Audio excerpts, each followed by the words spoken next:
Welcome back, folks, to the Mel Wright Show. It's episode 270. We've got a great guest, Jason Javer, with us.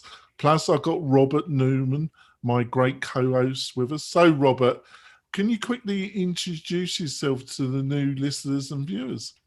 Yeah, my name is Robert Newman. I am an SEO and inbound marketing specialist with a that's been focused on residential real estate for the last 13 years. If you want to learn more about me, you can do so at inboundrem.com. But more importantly, I will teach you how to do digital marketing, and you can find that on my website as well. And I'm the founder of Mel Wright, a online platform, all-embracing platform at an affordable price that will get you quality leads, utilizing the power of Facebook. So, Jason, can you give us a very, very quick intro, a quick 20-second intro about yourself and about Vista Homes? Yeah, definitely. I'm 32 years old, live in Charlotte, North Carolina. I run a company called Vista Homes. We do roughly $20 million a year in revenue. It's myself and a business partner, and we have 8 employees. And what we specialize in is infill development and construction. So what that means is within a few miles of uptown Charlotte. And, what we're really looking for on our opportunities is really primarily adding density. And we target a lot of millennial buyers, dual income, no kids. Right. And we thought we would have Jason on because he's a great guy. And also his company spend a lot of time and money on digital advertising and generating leads for their company. And also they try and build relationships with their local real estate agent community. So I think we'll start off with Jason. In the pre-show chat we were having, you've done an amazing feat of building up your company from very modest beginnings to a substantial amount of gross turnover. It's a great achievement. So on this road of using digital marketing, this year, next year, what are the main platforms that you're going to utilize and spend the most money and effort to try and attract your clientele? Yeah, our approach on marketing in general is we really try to do a little bit of everything, honestly. So, we've had success from even signs out, at our properties. But then on top of that, we feel like digital social is really, where everything is moving. And obviously platforms like Facebook and Instagram have been revolutionary for small, medium-sized businesses to reach their target audience. So, we have a marketing budget of, around, just over 6 figures essentially. And, we try to spread it around in all different areas, but we do a lot of Facebook, Instagram, we do pay-per-click ads. We're really trying to get more kind of on social, creating content. So we have companies that we'll use to help kind of create videos of different topics, or maybe we'll do testimonial videos with clients. So we've seen a lot of success in those areas as well. For us, with the size company we are now, we have third-party companies that help us with our marketing and kind of help create the keywords, and we kind of look at those reports, once a month and try to tweak things as we kind of see leads coming in. All right, I'm going to put it over to Robert. Robert likes his data. He likes specifics. So be prepared, Jason. Over to you, Robert. Actually, it's kind of funny that you teed me up that way because I was going to ask some specifics, but before I did, I was curious about something you said. It seems to me like you're collecting as assets to hand over to your vendors. You're collecting videos. Did I understand that correctly? Like you're collecting video testimonials, or you're doing written testimonials that your marketing companies are then repackaging and advertising for you?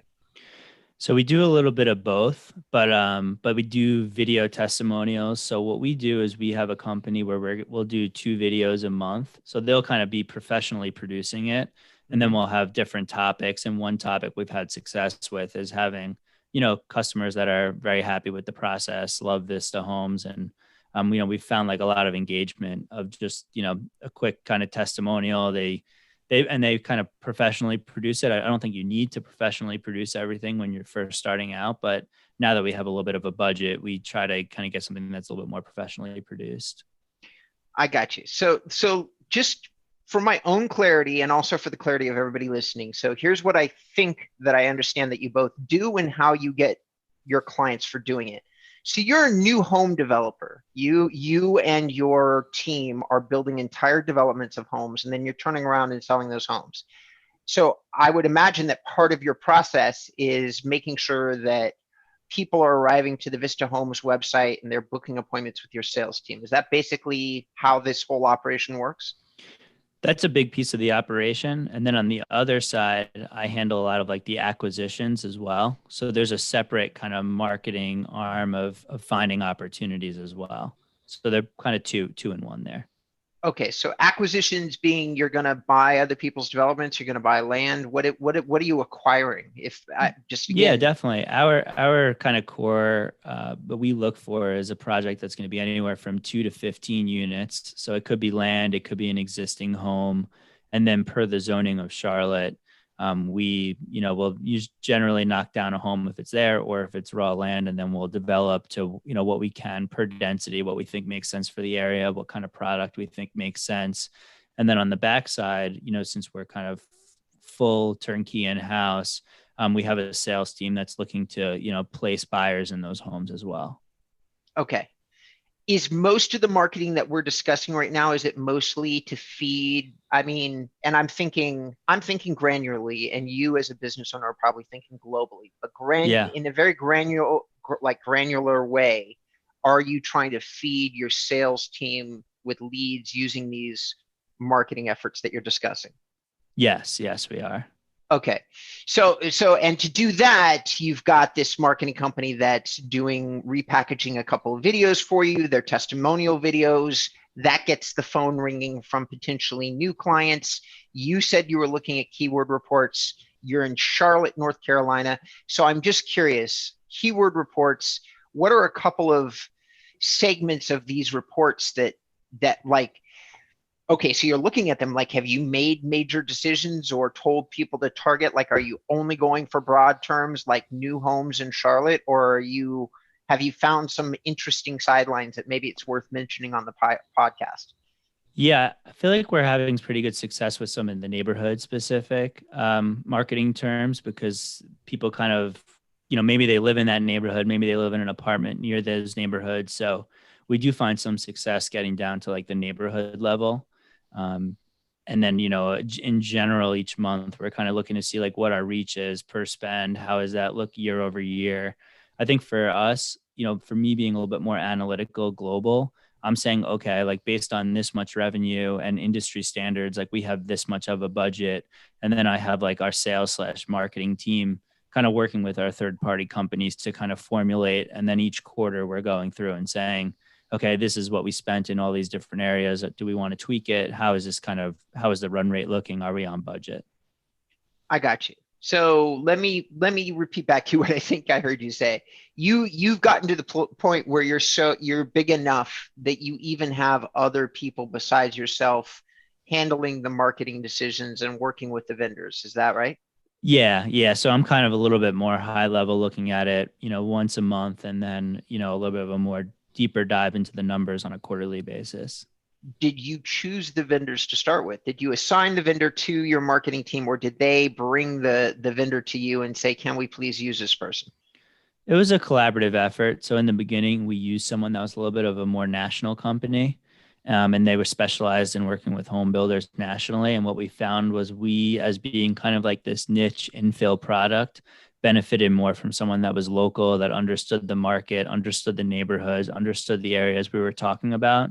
Because a lot of our projects aren't, so we don't develop like a whole neighborhood necessarily, but we may have like 4 homes in one neighborhood and then a few duplexes, a mile away. So we're very specific in terms of what we're looking for and where we're looking, but we're not your traditional builder that's going to go build a 30 unit, single family, put a gate at the front kind of development. We're more infill, kind of one-off projects, if that makes sense. I got you. So John, you know me, I can keep doing this forever. I have every question he answers. I have 4 other questions, and I don't want to take up the whole show with my my marketing statistics nonsense. So why don't you tee up? It's not nonsense. It's rather important. But I've got a quick question, and then we probably could throw it over for one last question from you, Robert, before we go for our break. But as you were speaking, Jason, I was thinking about our pre-show chat where you were saying that a lot of your clientele, or a lot of people that have moved, that are looking to buy homes in Charlotte, are coming from out of state. They're actually, so how does that fit into you targeting local areas?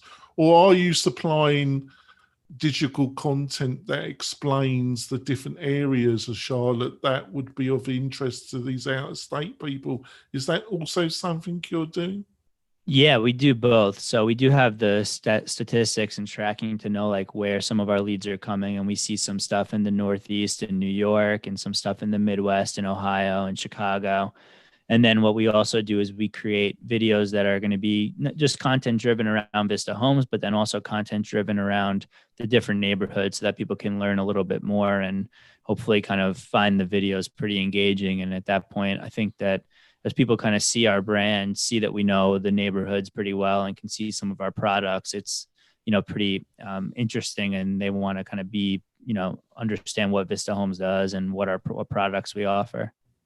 So before I throw it over to Robert, you seem to have, would I be right, you got like two main clientele areas. You got the local people that in this millennium age group that would, your product would appeal to them, and then you got this out of state group. Would that be correct?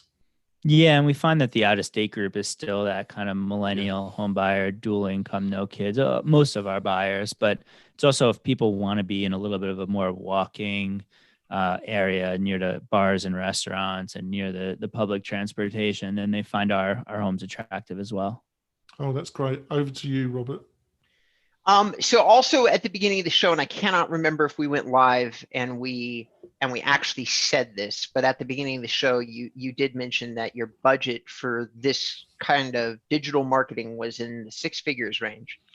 Yep. And then you also said that you utilize a number of different platforms. Now, this I know we were live and we're on the show. You were saying, hey, we do Instagram, we do Facebook. Wait, like if you had to say how you're dividing that, let's just say, $10,000 a month, that's 100% of the pie. 70% goes to who? Like who has been most effective and where do you spend most of your dollars? Yeah, it's a good question. I'm not 100% sure, to be honest, just because I'm dealing with it on a little bit of a more global level. But I will say that what I find to be like the best content is the videos. And, that's kind of like the next step that people are doing. So we find the most engagement across our platforms when it's like a pretty well done professional video. And we're seeing that those are like the trends of what's kind of getting the most eyeballs right now. Okay. So I'm on your website, the Vista Homes website, and I've noticed that you've done a little bit of what I would refer to as SEO optimization. That it's a fancy way of saying that somebody produced some content pages for you. And in those content pages, there was some interesting keywords that I've noticed. And I just want to ask you, see if you actually had something to do with this. So custom home builders is no surprise when I'm looking at Vista, but I am seeing something that says semi-custom homes in Charlotte, North Carolina. Is that a keyword term or is that a real thing? This is actually 100% pure curiosity. No, yeah, definitely. So it is a real thing. What we kind of specialize in, on the custom home side. So if a client has a lot and they want us to build a house there, is we want them to kind of stay within the Vista standards and what we're doing. So we're not going to get super custom where you're picking out every single, and sourcing different tile from different places. Like you have to stay within the Vista standards, but we're still going to build you a great home. So that's kind of the semi-custom model. So that is a real thing that we do. I got you. We need to go for our break now. And when we come back, we'll be discussing digital marketing with somebody that's got a substantial budget. That's Jason. We'll be back in a few moments. We're coming back. We've had a good first half discussing with Jason Javer from Vista Homes about his marketing strategy for his company. So, Jason, you outlined your target audience is millennials. So, what kind of houses are they looking for? And also, just a second question: do they respond differently to your marketing than other groups? So first of all, Yeah. what kind of houses are they looking for? Yeah, our houses range anywhere from 2,000 square feet up to around 3,000 square feet with a 2-car attached garage. But really, kind of the key elements that people are looking for are pretty standard. So they want an open floor concept. They obviously care about the master suite, master bathroom. Outdoor living is very important, especially in Charlotte, where you can really take advantage of that kind of pretty much year round. So those are some of the key elements. And then from a location standpoint, like we discussed, kind of the walkability, being able to be kind of close to the restaurants, close to the bars, easy to get to public transportation if they work in uptown Charlotte. So we try to combine all of that with definitely a nice design and, up on the trends and making sure that, everything that we're kind of packaging together is what our buyers are looking for.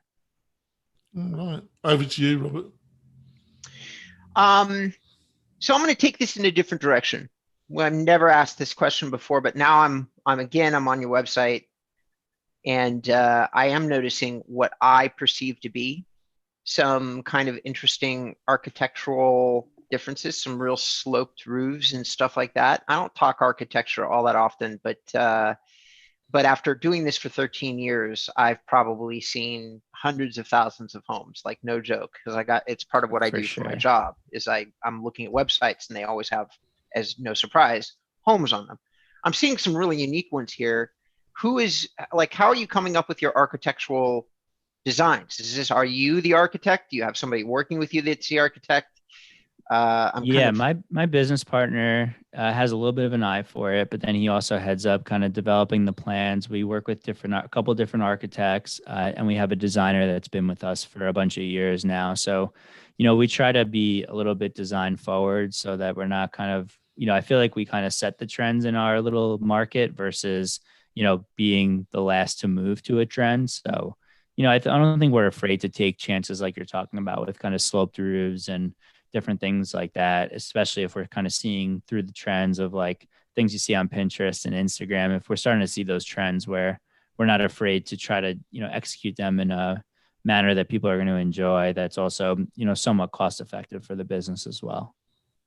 So, and this is, I think that I'm asking this question for our audience, for all the entrepreneurs and real estate investors, because we do have those people listening to the show, because it's a show about marketing for residential. I wouldn't say they're the vast majority of our audience, but I would say they exist. So here's my question. When, as a business owner, you're looking at design, or curb appeal would be a more common term. Yeah. What percentage of importance do you place for that in your entire business plan? So design is there, you've got marketing, business savvy, cost effectiveness. These are all elements that you personally have to pay attention to as the owner of Vista. But what does curb appeal, what percentage of importance do you place that for your business? Yeah, curb appeal is definitely very important. I would say that when we go into projects, we kind of have an idea of what size product, what areas we're looking to do. But then from there, I mean, curb appeal, it's the first thing that a buyer is going to see. So I would say that over time, we've, gotten better and better at designing homes with good curb appeal. I'd say in the beginning, when we first did our first couple homes, we were a little bit more shy, tentative, like we didn't want to be too out there, to be honest. And I think that that's a good learning thing, though. I mean, in the beginning, you may not want to take big chances, especially if you only have a couple of homes going on. It doesn't hurt to kind of see what other people are doing and try to do something pretty similar. And then as you kind of grow and you do some more homes, you can kind of take some chances and then also tweak it as you go. But some of the design elements can start to cost more as well. So you want to kind of sprinkle them in a little bit as you go. If you start to change everything, then you can kind of run into cost issues pretty quickly. I totally feel everything you said, and that was a great answer. But I am going to ask my question again. I'm just saying, percentage wise, if you just had to arbitrate, like, kind of just gut it and Yeah, say, in the overall for the overall home, it's probably like 25%. But I would say that the floor plan, the layout is a significant for me. I would say it's closer to 50+% of the total pie. so floor plan 50%, curb appeal 25. Did I hear that right? Yeah. Maybe floor plan's even a little bit higher. Okay. And that's just me. I just get curious about other people's business. So for those of you who are listening to the show, and especially if you happen to be a home builder of some kind, I'm on the Vista Homes site. Getting a compliment from me, anybody will tell you it's high praise because I'm very critical. But there is one element about your site that's interactive, which means it's good for SEO, which most people wouldn't even know. But they have a thing on their site where it says filter by square feet. It's a clever way of doing a gallery that shows what the max square feet is. It's actually not hard to do from a development standpoint, but it is really cool because you move this slider up and down, and you play with it, and you get these different homes that pop up. For anybody that's looking for something kind of interesting and unique, I strongly suggest you go to Vista Homes and just take a quick look. And it's actually vistahomesclt.com. So that's my plug, but I don't plug anybody unless I actually look at something and I go, oh, this is super cool. I appreciate that. So this is a really neat element. Whoever built your website for you came up with a very clever, you have to have something different on the site. You just do, if you want your site to do anything organically, which you're obviously not all that focused on, but this is a really cool element. And I'm enjoying it. John, save me here because I'm just digging myself into a deeper and deeper hole. No, I'm looking at the website and I've got a question. Obviously, these millennials, are they a diverse group? The media makes out like millennials are burden with student debt and they're just about to kill themselves. But I'm looking at some of your pricing. Are these mostly first-time buyers, or they have already got a property and they're moving to Charlotte from some other area, but or are they first-time buyers?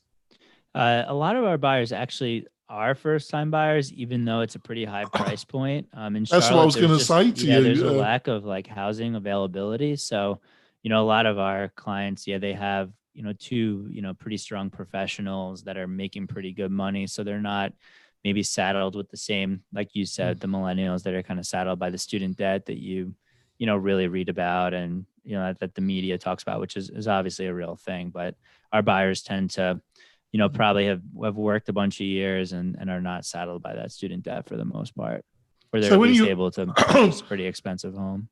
So you've been doing this for about, I think you said you started in 2012, 2013. Yeah. So basically, have you migrated into this niche of highly, because I'm looking at the interiors, I can tell you spend a lot of time and money with your settings and the way the interiors look. So was it a gradual move into the millennium sector? Yeah, it definitely was. So we kind of started out and we were purchasing a bunch of different types of properties. So I mentioned like some of our, our first project was a small condo renovation. And just over the years, we kind of moved from that to larger renovations, to large additions, and then to new construction. And we just found that for us, new construction provided the best margins and the best ability to kind of produce a repeatable product that worked well in the opportunities that we were seeing. And I'll say that over time, like our marketing has really changed. So in the beginning, we were sending some yellow letters on the acquisition side. And I think some of my big takeaways on the marketing side was kind of to always be tracking it, always to be very consistent with marketing. And, the strategies and things that we've done over time have changed, but the core concept, the core principle has always kind of been there. And I think that our success can really be is really a product of our ability to kind of market and brand our business. Now, the other side of your business, which you are very involved, I think I'm correct, is the purchasing of properties. Yep.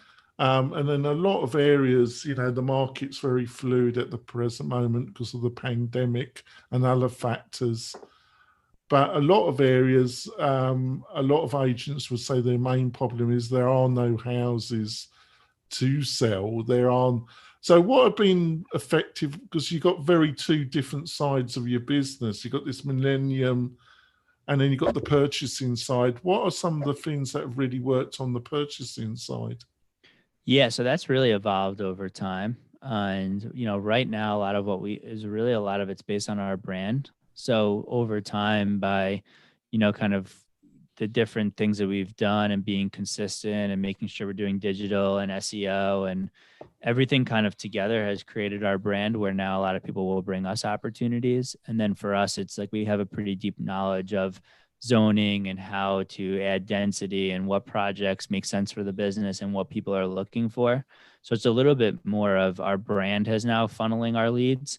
But, prior to that, it was like I mentioned, we started out doing some yellow letters. Then we, started driving around the neighborhoods to locate homes that we thought would be of interest and getting in touch with them. We've, done cold calling. So we've done a little bit of everything throughout. But now we're really fortunate that, the brand is kind of, having people bring us opportunities.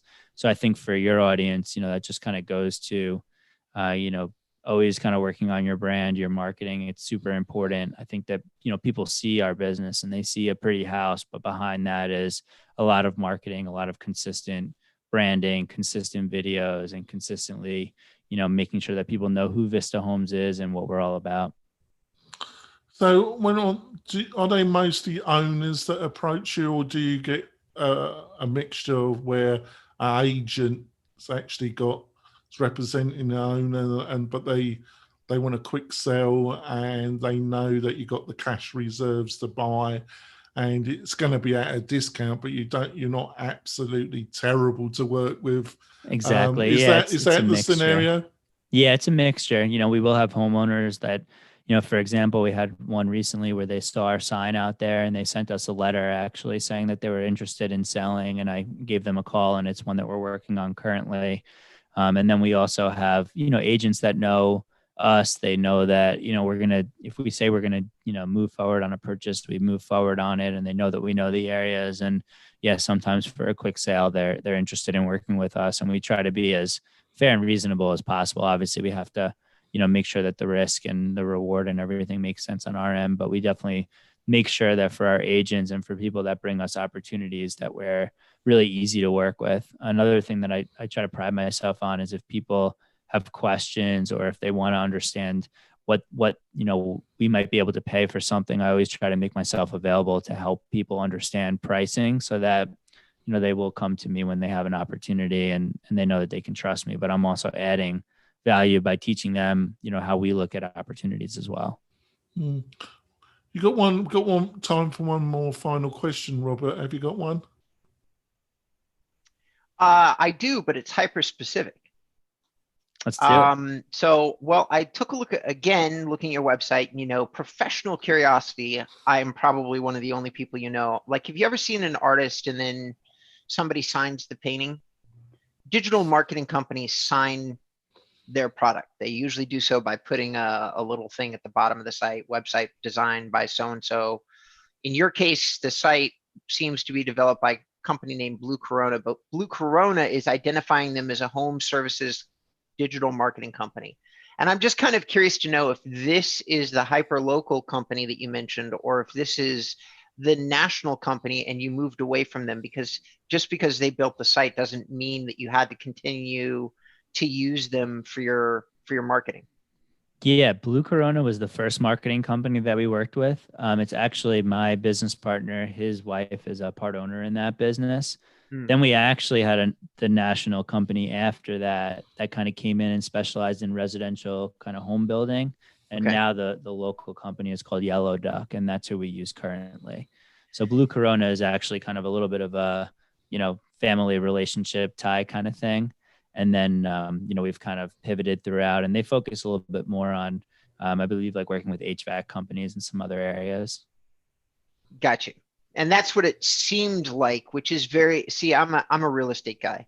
and it's funny because there's so much specific stuff, even on the home builder side, which is a more general type of residential real estate than having to build a residential real estate site. You're lucky that you're building a development site, because actually your website is easier to build than the average realtor's website is to build, because they have to feed live listing feeds into their site, which you don't necessarily have to worry about. You only have your inventory.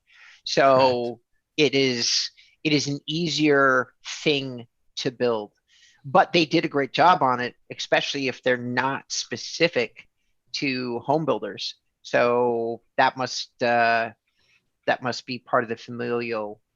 Well, never mind. It doesn't have to be part of the familial relationship, but it seems like they spend a lot of time and energy on your site, and I'm sure.